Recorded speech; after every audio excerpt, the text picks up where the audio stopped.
Hi everyone. Today we are going to see how to launch a new ASP.NET web application and set up default routing. And again, we are not going to look about .NET Core here. We are looking at the old .NET framework way. So obviously the way that you change the routing for ASP.NET web application based on .NET framework is completely different from how you would do it in .NET Core. So let's start with launching Visual Studio. I'm using Visual Studio 2022 as of today. That is the most recent version. So let's just create a new project. As you can see, it is going to list all these project types, and what I'm going to do is I'm going to select ASP.NET framework as this project type. As you can see, you can see that ASP.NET Core Web API and ASP.NET Web App are available. Of course, we are not going to choose that.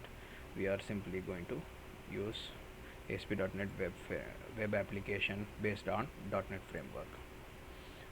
We will just call it the default name because we don't really care about this project, and I'm going to select web API because I'm not going to use web forms or MVC or any other things. As you can see, you can simply toggle these things if you want to use web forms with MVC. Visual Studio still allows you to create the necessary scaffolding that you would need for this. Right, I'm creating a fresh project.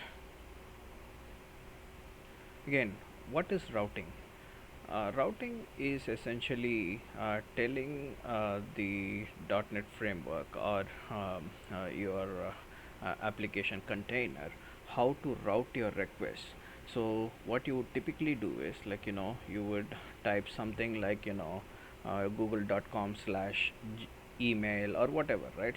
So uh, uh, your website needs to know, hey, if I see this specific path, something like uh, you know www.youtube.com slash whatever, right? Or hotstar.com/in, it tells me the website, hey, okay, so I'm going to go to the Indian version of this Hotstar, whatever it is, right?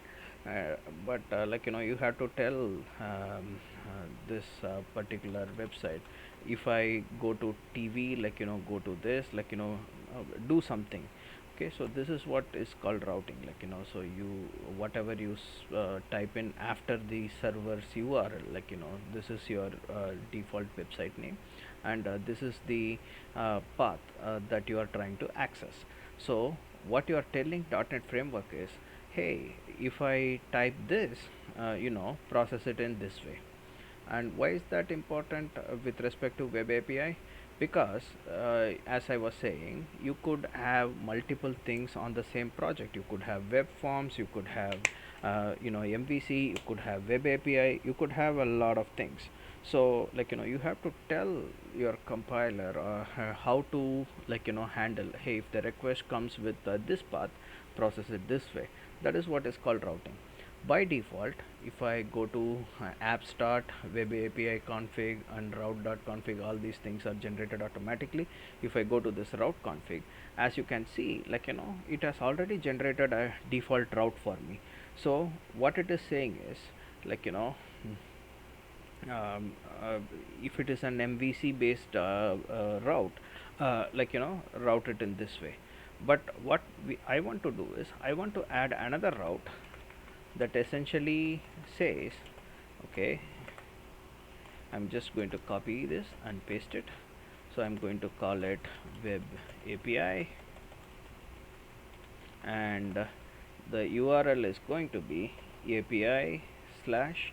So if anything that says API after, I don't care about the defaults one, but it's fine, we can leave it there. You can remove it if you want, but it's not gonna make any difference. So what we are going to tell them is new id equal to param optional. Okay, what I'm telling this compiler to do is, if you see anything that says my website/API routed to this based on the controller name and action.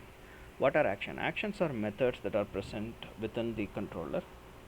Your controller class could have one or more actions, so we will see in a short while, how to add a controller and add some methods to it. So first let's start with creating a folder, because I would like to keep things organized. I don't want to keep everything in the same folder, and I don't want to use this built-in controller folder, because by default Visual Studio generates bunch of visuals, this MVC based controllers, which I don't really like. So what I do is I create a new folder, add a new folder. I will call it API controllers. Again, you can call it whatever you want, it really doesn't matter, but it's just something that I do, on all the projects that I create. And you create a new controller, and this is going to be a web API controller. Again, it really doesn't matter, you can go and change the contents of the class it is going to generate after it is being generated. If you select MVC, it will automatically inherit the MVC controller. Again, this has been changed completely in .NET Core, as you might already know. That's not the way that it behaves, but okay. So let's create an empty web API controller. I will call it training API controller.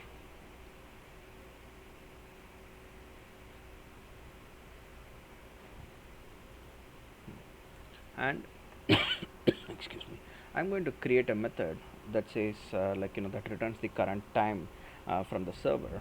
So I'm going to call it public string say hello, and here I am going to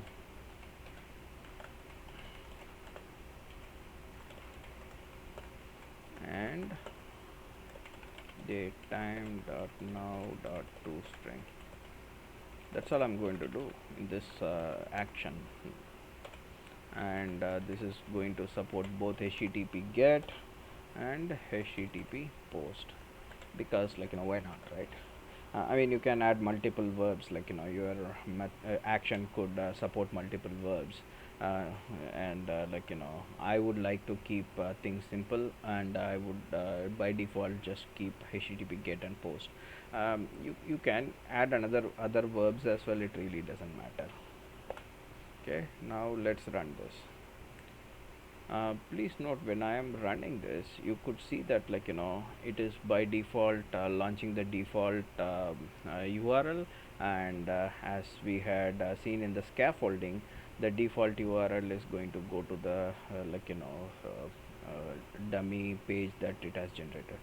So what we had done is we had added another route called API, and what was the class that we created? Training API controller. So I'm just going to say training API slash say hello. As you can see, we had successfully returned hello, and we had successfully set up a new route for the .NET Framework based web API. Okay, thanks everyone, we'll see you in the next video.